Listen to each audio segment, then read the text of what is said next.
పోటీలు ఉండేవి.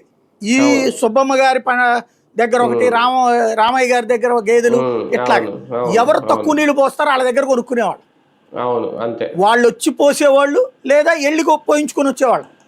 బంధువులు ఎవరైనా వచ్చారంటే పొద్దున్నే అయితే కనుక వెళ్ళి పోయించుకొచ్చేవాళ్ళు.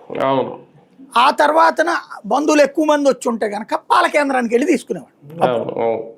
వెన్న కూడా పాల కేంద్రంలో కొనుక్కునేవాడు.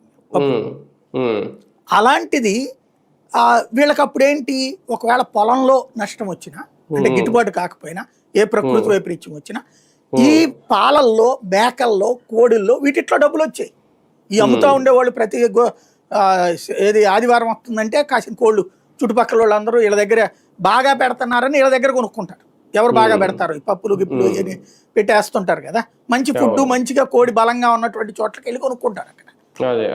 అలాగే మేకను కొనుక్కుంటారు మటన్లు, చికెన్ల కోసం అని చెప్పేసి. ఇటు ఇవి పెంచుకుని డబ్బులు వచ్చాయి వాళ్ళకి, ఆ పాలు అమ్ముకుని డబ్బులు వచ్చాయి. ఇవన్నీ ఆ ఇంట్లో లేడీస్ ఆర్థిక స్థిరత్వం. అక్కడ మహిళలు వాళ్ళు దాచిపెట్టుకునేవాళ్ళు ఇందులో. దీంతో వచ్చిన డబ్బులతో బంగారం కొనుక్కునేవాళ్ళు, బంగారం వెండి కొనేవాళ్ళు.